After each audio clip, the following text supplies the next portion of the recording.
Hello दोस्तों, आप सभी का स्वागत है वैल्यू इन्वेस्टर यूट्यूब चैनल के ऊपर। इस वीडियो के अंदर बात करेंगे आईआरएफसी के शेयर के ऊपर। अब देखिए 30 अप्रैल 2025 आज की इस वीडियो में आईआरएफसी को लेकर काफ़ी बड़ा अपडेट आ रहा है, वो मैं आपके साथ शेयर करूंगा। लेकिन सबसे पहले मैं आपको दिखाना चाहता हूं यहाँ पर कि आईआरएफसी के अंदर आज का जो वॉल्यूम है वो आप देख सकते हो, इतना देखने को मिला है। उसके साथ साथ कंपनी के अंदर जो डिलीवरी परसेंटेज है वो कितना है, डिलीवरी परसेंटेज आपको देखने को मिल रहा है 30% के आसपास का, जो कि ऑन एन एवरेज अच्छा है। लेकिन आज आपको सेलिंग क्वांटिटी अभी देखने को मिल रही है 8,438 शेयर आपको सेलिंग क्वांटिटी में देखने को मिल रहे हैं। सो आईआरएफसी के अंदर एक करेक्शन आया है 2.35% का। अब देखिए यहाँ पर एक अपडेट आया है, आईआरएफसी फोकस करने वाला है high margin non railway asset के ऊपर। अब high margin non railway asset के ऊपर आईआरएफसी फोकस करने वाला है। सारी डिटेल्स बड़ी आसान भाषा में मैं आपके साथ शेयर करूंगा, वीडियो में बने रहे।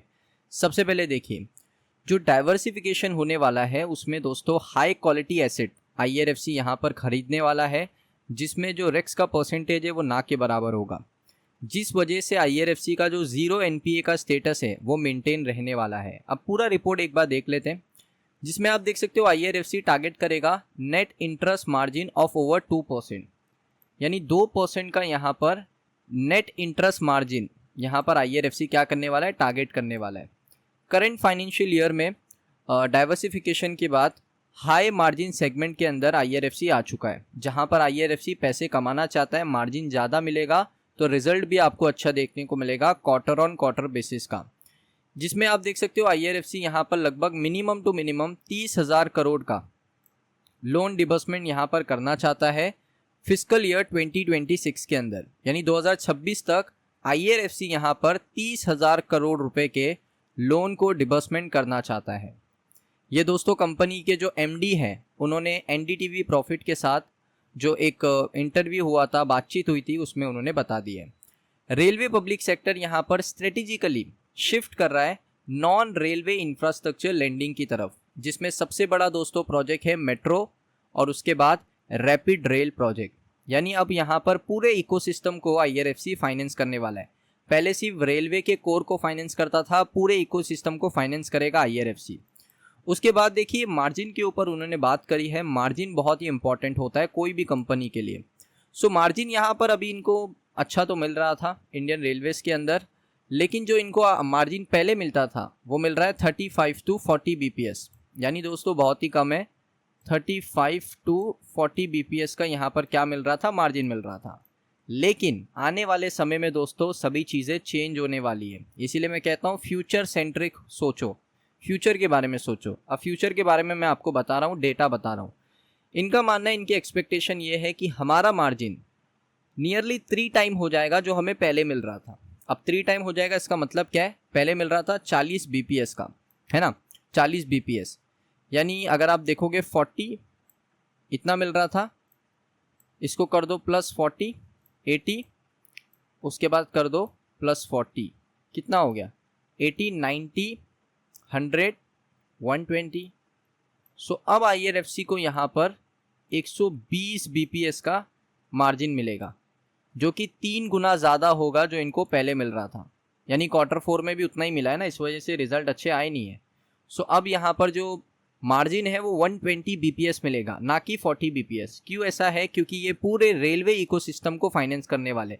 अब मैं आपको आगे बताऊंगा कौन कौन से इकोसिस्टम है जिसको फाइनेंस करेगा आईआरएफसी। वीडियो में बने रहे, क्योंकि चार्ट पैटर्न का एनालिसिस भी इसी वीडियो में होने वाला है। उसके बाद देखोगे our NIM is going to have a very steady rise from 1.4%, which we have right now. I am expecting that by the end of the year it should more than 2%. तो जो company का NIM है वो अभी 1.4% के आसपास है, जो ये साल खत्म होते होते 2% के आसपास आ जाएगा, जो कि अच्छी बात है। फाइनेंशियल ईयर 24-25 जो आप कह रहे हो ना रिजल्ट खराब क्यों आया, क्वार्टर 4 का रिजल्ट खराब क्यों आया, इसी वजह से आया क्योंकि कंपनी ने बताया हमने ना के बराबर डिबर्समेंट किया है। आप देख सकते हो ना के बराबर डिबर्समेंट किया है कंपनी ने इंडियन रेलवे को, इस वजह से रिजल्ट अच्छा आया नहीं। फाइनेंशियल ईयर 24-25 के अंदर देयर वाज ऑलमोस्ट नो, यानी ना के बराबर इन्होंने डिबर्समेंट किया है लास्ट क्वार्टर फाइनेंशियल ईयर 24 में भी, यानी क्वार्टर 4 में भी।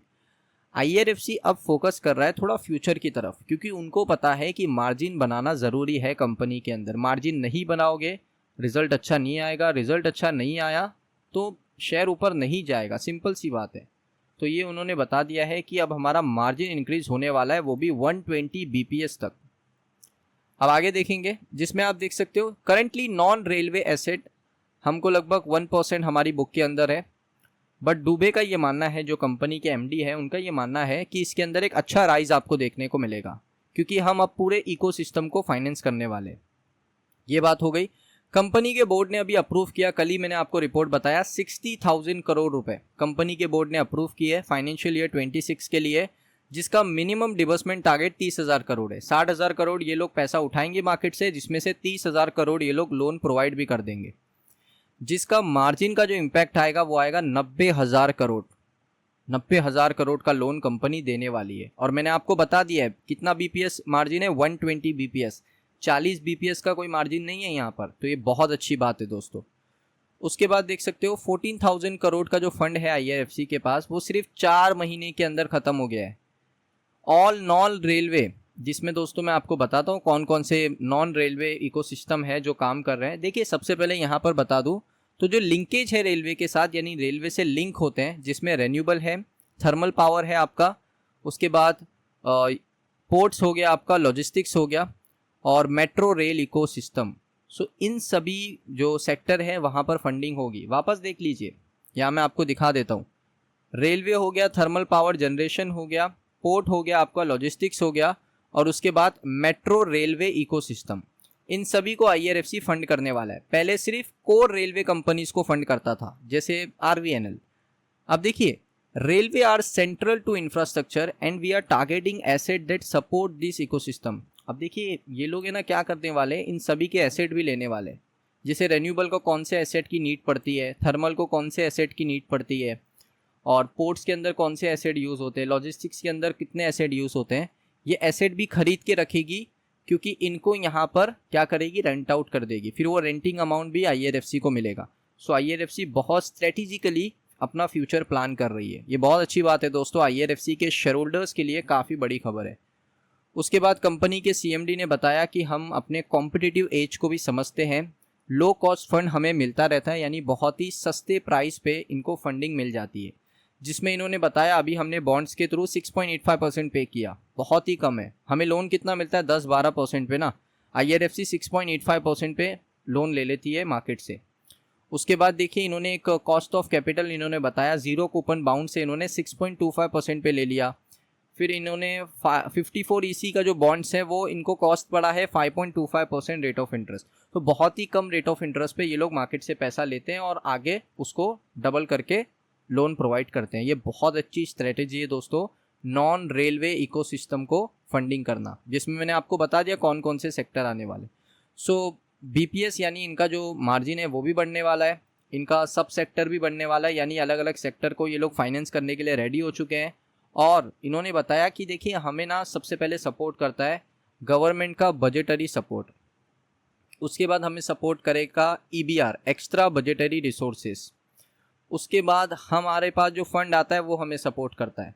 सो ये दोनों चीज़ों का भी बढ़ना ज़रूरी है। प्रीवियस 2 फाइनेंशियल ईयर के अंदर सरकार का जो बजटरी सपोर्ट है वो इनफ था, इनके मुताबिक इनफ था। Railway not to come to the IRFC for raising fund, this where IRFC found a scope of coming out of servicing railway as the only client and looking at the whole railway ecosystem. पहले ये सिर्फ, मैं वही बता रहा हूँ, पहले ये सिर्फ रेलवे इकोसिस्टम को फंड करते थे, लेकिन अब ये पूरे इकोसिस्टम को फंड करेंगे।